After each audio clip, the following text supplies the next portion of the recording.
Mi felicitación a los organizadores de este grande encuentro y mi muy agradecido reconocimiento por haberme invitado para presentar en una ocasión y ante un auditorio tan calificado algunas de las cuestiones que comienzan a entrar en debate, pero que aún no tienen el eco que deberían tener. Gracias. Por esto es que insisto en mi agradecido reconocimiento por invitarme a plantear ante ustedes algunas de las cuestiones del debate sobre colonialidad y descolonialidad del poder.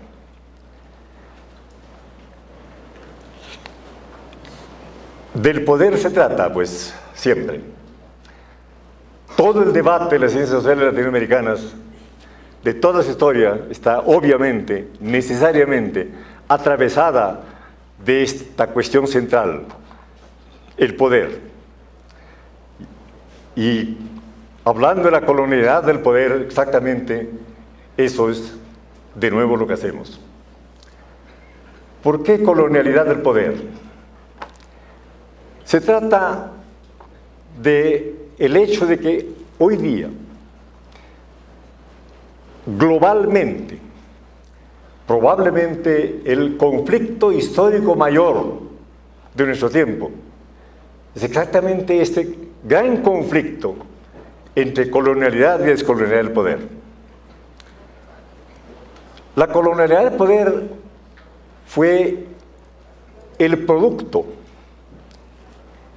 y ahora podemos ver, más de 5 siglos después, cuán decisivo, cuán profundo y cuán importante fue ese producto. Pues un patrón de poder que produce un fenómeno absolutamente inédito hasta entonces, la idea de raza. La historia de la desigualdad en nuestra especie, por supuesto, es tan vieja como la propia especie. Ha tenido, por lo tanto, muchas formas, fuentes y momentos de desigualdad. Pero una específicamente fundada en la consideración de que es de manera natural, o en nuestra jerga de hoy, biológica, que los individuos y los grupos se diferencian no tanto por la historia de sus luchas de poder, sino de manera previa, por debajo, por encima, de modo fundamental. Es decir, debido a lo que hoy podemos llamar de la idea de raza. ¿Cuándo aparece esto? Desde el primer momento en que los futuros conquistadores de América primero, y después los que producen junto con América la idea y la identidad histórica de Europa occidental, y colonizan después el resto del mundo. Desde el primer momento en que ellos aparecen en el espacio que hoy llamamos América,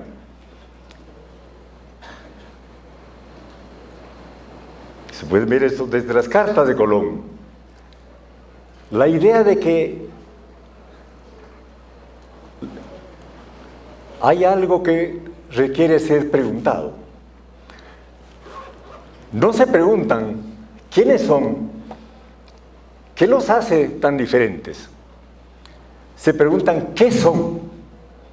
¿Son humanos o no son humanos? Que es otra clase de pregunta que plantea un problema muy diferente. Estas gentes, desde la primera carta de Colón, ya está. Y por supuesto, en todo el periodo que implica el proceso de conquista y colonización de estos territorios y de estas poblaciones. Entonces, va produciéndose literalmente, no solamente la idea, sino la relación social fundada en esta idea, que las gentes son desiguales por su naturaleza biológica. Es a lo que hoy día llamamos raza. Esto está ocurriendo desde el primer momento, a lo largo de fines del siglo XV en adelante, siglos XVI y XVII sobre todo, ¿no? La estructura nueva de poder, que estamos llamando aquí la colonialidad del poder, está siendo producida. Porque se añade un fenómeno nuevo, que es el fenómeno fundamental que diferencia a los individuos de la especie. Está en la naturaleza de la propia especie, que los diferencia, no por la historia de sus luchas de poder, sino por sus diferencias que hoy día llamaríamos biológicas, es decir, por la idea de raza. Unas razas son en consecuencia inferiores, otras son superiores, y incluso en cada una de ellas habían niveles.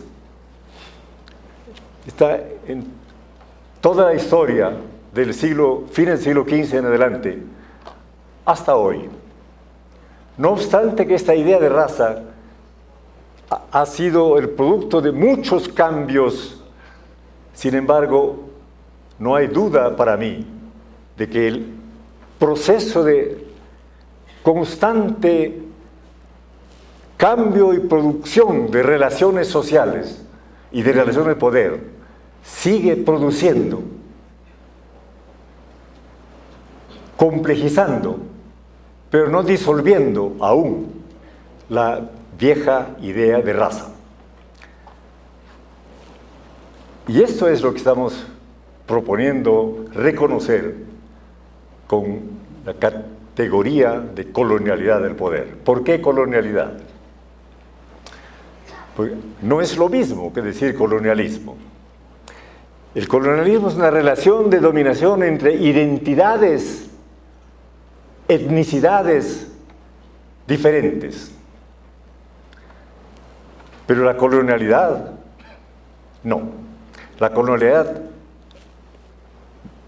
busca mostrar que la historia de las gentes depende de un factor diferente, de su naturaleza biológica, si es lo que llamamos raza. Entonces, por esta razón, entonces,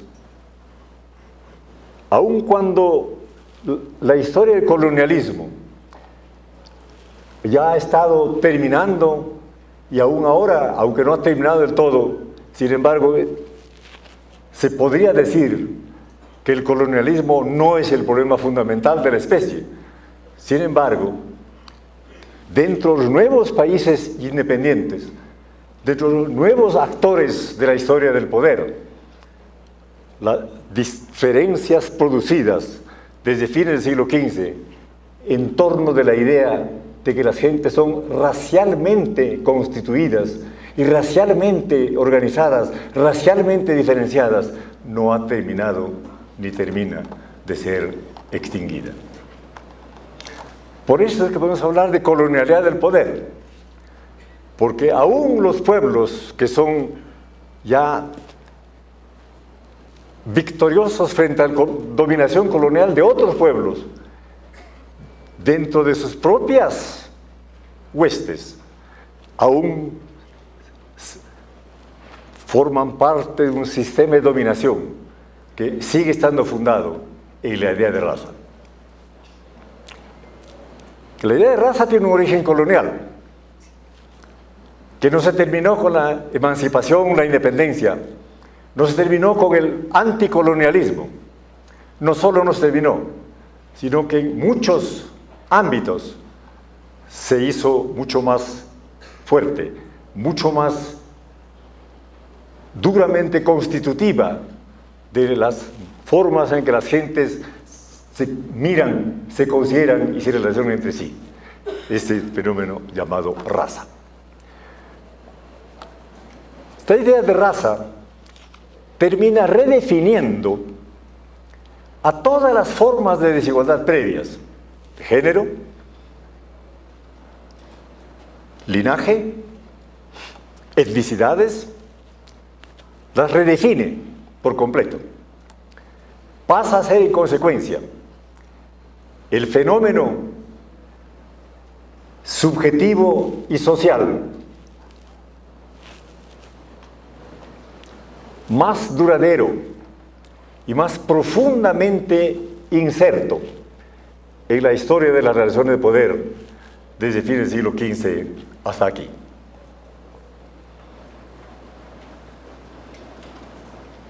Entonces,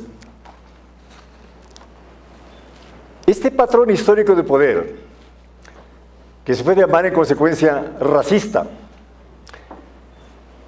redefine las otras formas. El patriarcalismo no es solamente la idea de relaciones de poder entre géneros diferentes, está asociada a la racialización de las relaciones de poder. Lo mismo con el etnicismo, lo mismo con la producción epistémica de todos los grupos de la especie. Porque la episteme que es producida por la dominación histórica de unos grupos sobre otros, que se funda en consideraciones que llamables racistas o raciales.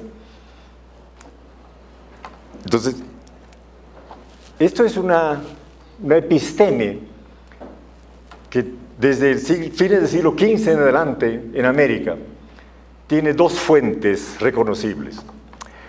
Una fuente es una mística, religiosa, que es una propuesta epistémica dualista, cuerpo, alma, razón, naturaleza, y que es además antropocentrista, porque hace de la idea de humano, por definición, superior a todas las otras formas de vida en el universo. Luego, un segundo fundamento es la biologización del poder bajo la violencia de la conquista, la producción de la idea de raza y, en consecuencia, la redefinición de la idea de etnicidad, la redefinición de la idea de relaciones patriarcales en la especie. Y por eso mismo, esta nueva episteme colonialista es la misma que atraviesa algo que parecía al comienzo ser exactamente la contradicción mayor en la historia de este modo de dominación. Cuando hablamos del horizonte de la modernidad, que promueve exactamente las ideas de libertad, de igualdad social, de libertad, de autonomía individual, de ciudadanía, promueve la idea y la práctica de Estado-nación. Sin embargo, este nuevo horizonte que reconocemos con la modernidad sigue siendo lo que llamamos la colonial modernidad. ¿Por qué colonial modernidad? Porque sigue estando fundada en la idea de raza. Es una episteme de carácter colonial. Y esto hace que la idea de modernidad, como promesa de liberación de muchas formas de dominación, sea finalmente una paradoja. Porque hay una imposibilidad histórica de las promesas de la modernidad colonial eurocéntrica.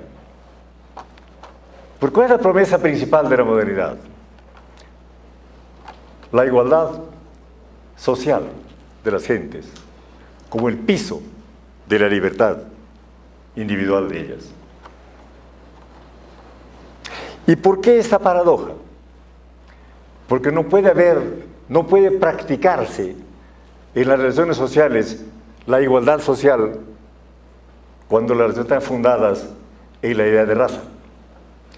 que es por definición un elemento de desigualación de las relaciones sociales. Entonces, el carácter colonial de la modernidad de origen eurocéntrico se hace patente. Mientras se apoye, se nutra de la idea y de la práctica social de raza, entonces todas sus propuestas, todas sus promesas son inevitablemente paradójicas. O sea, no puede llevarse realmente a una práctica que se desarrolle constantemente. Por el contrario, entonces se redefinen en función exactamente de cómo van reproduciendo, modificando, pero reproduciendo el origen racial de las relaciones sociales y de las relaciones de desigualdad de fin del siglo XV en adelante. La idea de color se asocia a la raza. ¿Por qué? Porque los colonizadores del mundo, durante un periodo histórico muy importante, pues vienen todos de una misma zona que produce a lo que hoy llamamos Europa y que produce a la gente que se autodefinen como blancos. La idea de blanco es del siglo XVIII, no desde el comienzo del colonialismo, pero finalmente termina imponiéndose universalmente. De manera que la idea de color, blanco o no blanco, pasa a ser finalmente, claramente, explícitamente, el reconocimiento de que las relaciones de desigualdad social son todas ellas vinculadas a la idea de raza. Entonces, hay una imposibilidad histórica de las promesas de la colonial modernidad eurocentrada. Frente a esta imposibilidad histórica, ¿cómo se presenta la cuestión del poder?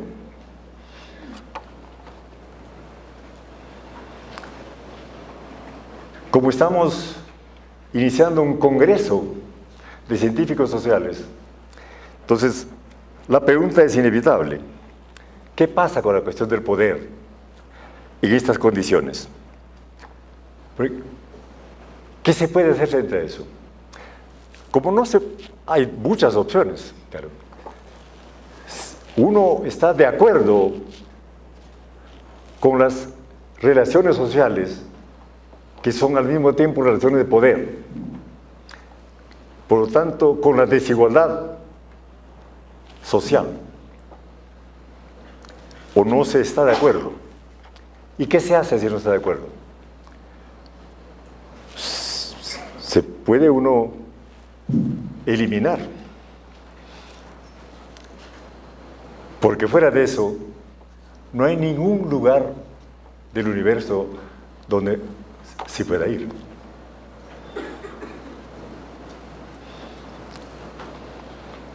¿Qué en consecuencia? No queda sino algo que supongo que la mayor parte de nosotros practicamos: vivir adentro y en contra. No se puede dejar de estar adentro, no hay a dónde irse. Acá estamos todos juntos.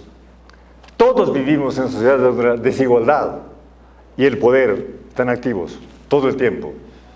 Están cuando dormimos, están en nuestros sueños, están en lo que se llama el inconsciente y las relaciones explícitas. No hay a dónde irse. ¿O sí? Entonces, si no se está contento y de acuerdo, no se puede dejar de habitar ese universo. Hay que vivir allí.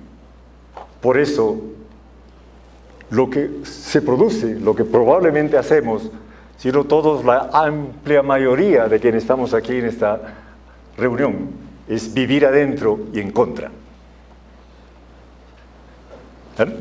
Vivir adentro y en contra, por lo tanto, significa no solamente estar todo el tiempo cuestionando y resistiendo las relaciones de poder como tales, pero sobre todo aquellas que se han fundado en la idea de raza.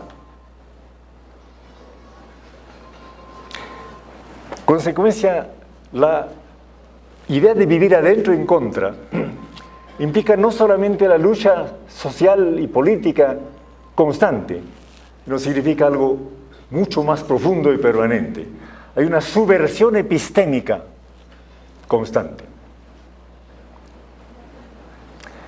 Y esto es lo que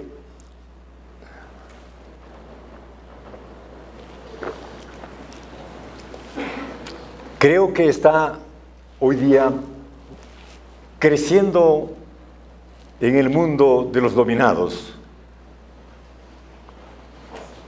sobre estas bases de desigualdad que tienen un origen llamable racial.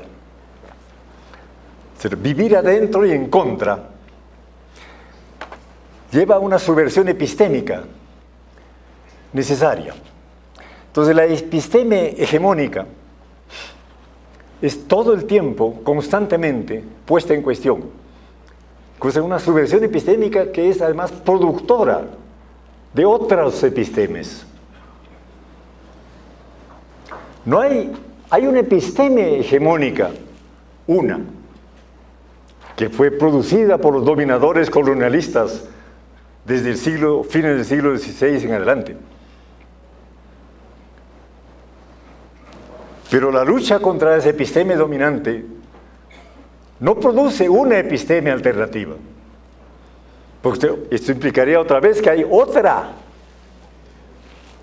dominación hegemónica de un solo grupo, como fue el de los llamados blancos europeos durante estos últimos 5 siglos.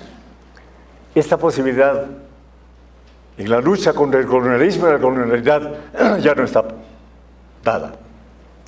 Por lo tanto, la revuelta epistémica no es la producción de una otra episteme alternativa, es la producción de varias epistemes, de nuevas epistemes, probablemente no el renacimiento de epistemes que han sido deconstruidas, cambiadas, incluso eliminadas muchas, pero la producción de las epistemes que produce la sociedad contemporánea, de las epistemes que son producidas en las varias formas, en los varios momentos, en los varios espacios históricos del mundo contemporáneo. Por esto, cuando yo digo que la lucha contra la colonialidad del poder no implica simplemente una descolonialidad en las relaciones sociales, implica ante todo una revuelta epistémica constante. Y esa revuelta epistémica no implica la producción de una episteme alternativa, porque lo que ocurre en la práctica es la producción constante de varias epistemes, algunas de las cuales tienen la fuerza y la posibilidad de alimentar pueblos enteros, otras no. Entonces, en este momento hay, sin duda, el conflicto epistémico es probablemente el conflicto histórico más importante de nuestro tiempo. Pues el conflicto por la descolonialidad del poder, y esta no ocurre si no hay una reproducción totalmente innovadora de cómo se organiza la subjetividad de la población y cada uno de sus miembros. Es decir, cómo se organiza por consecuencia la episteme de cada uno de sus miembros. Entonces, como la especie y su historia es muy heterogénea, por lo tanto su historia es necesariamente también heterogénea, en consecuencia no puede hablarse genuinamente de una episteme alternativa, sino de procesos que van en dirección de epistemes que contradicen a la episteme hegemónica actual. Entonces, por eso es que estoy proponiendo admitir que hay una cuestión central en este momento, colonialidad y la descolonialidad del poder implican un conflicto mayor, que hay una revuelta epistémica que atraviesa el conjunto de los miembros de la especie, y cuyo problema exactamente es este, que no hay en este momento ningún grupo que fue como el europeo del siglo XVI en adelante, capaz de imponer su dominación social, pero también su manera de percibir, su manera de conocer, su manera de producir memoria, imaginación, conocimiento. No. Ahora los candidatos a ese rol son heterogéneos y varios. Por consecuencia, la revuelta epistémica no es la contraposición de la episteme hegemónica frente a otra que tiene candidatura hegemónica, no. Lo que hay exactamente, esto es lo que estoy planteando como cuestión, que hay una episteme hegemónica que está en crisis porque tiene un conflicto con más perspectivas epistémicas. Por consecuencia, no puede defenderse solamente de una episteme alternativa, tiene que defenderse de varias epistemes. Y en consecuencia, el conflicto histórico central de nuestro tiempo no es solamente el problema de la colonialidad en términos sociales y políticos, es ante todo un conflicto en la capa más profunda de nuestra existencia. ¿Cómo se produce memoria, imaginación, conocimiento? ¿Cómo se produce, en consecuencia, una perspectiva epistémica como fundamento de un proceso social alternativo? Entonces, estas son cuestiones que me parece que tienen la relevancia y la importancia para toda la historia de los conflictos sociales contemporáneos, para todo nuestro tiempo. Y en un Congreso Latinoamericano de Ciencias Sociales, esta cuestión, por lo tanto, no puede quedar al margen.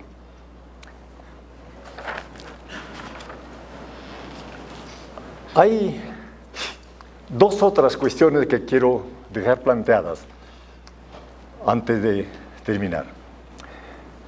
Una es que esta subversión epistémica en curso implica también un proceso que es necesario reconocer, lo que yo estoy proponiendo llamar una re-indigenización del mundo. ¿Por qué? Porque los que fueron indigenizados no solamente son las poblaciones aborígenes de América, fueron indigenizadas todas las poblaciones de todo el mundo bajo la dominación colonial europea y eurocéntrica. Por tanto, todos fueron indigenizados. Y en este sentido, permítame proponer, todos somos indígenas, ¿o no? Pues de esto se trata, porque esta reindigenización del mundo, por lo tanto, produce varias propuestas históricas y por eso varias propuestas epistémicas. No hay una como alternativa a la hegemónica.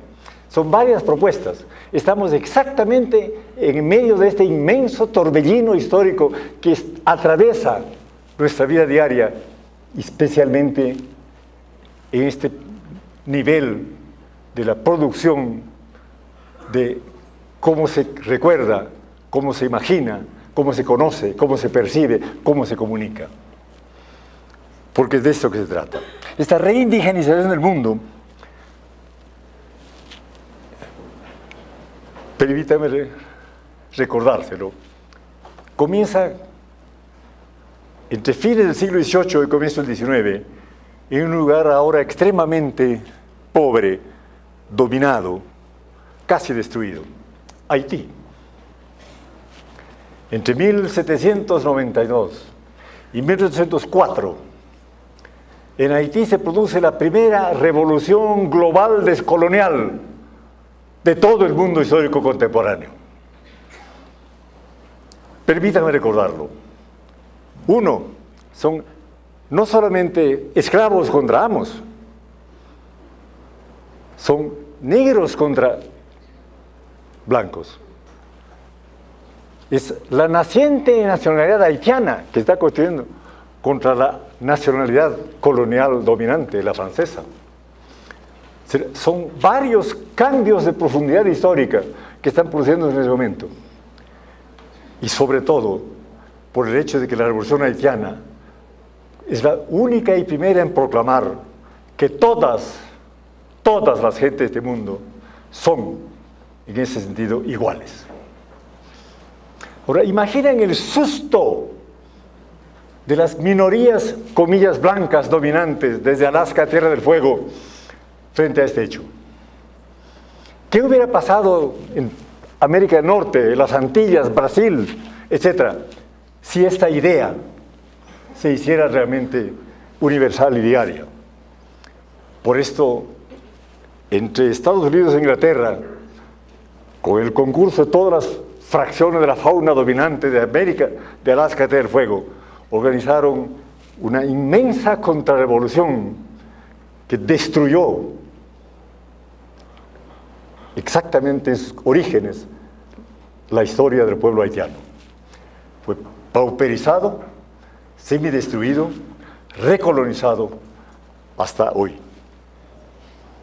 ¿Por qué hasta hoy?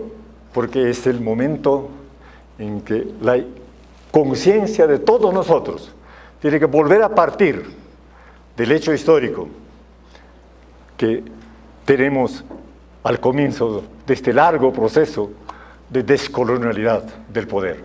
La primera revolución descolonial de toda la historia del mundo es Haití. Por esto me parece necesario recordarlo. Ahora bien, este proceso comenzó en Haití, está ahora expandiéndose. Hay un proceso de descolonialidad del poder en todo el mundo. Por eso, insisto, el conflicto histórico central de nuestro tiempo es este: colonialidad del poder y descolonialidad del poder. Es, por lo tanto, tarea nuestra su estudio, su debate y nuestras decisiones. Gracias a ustedes.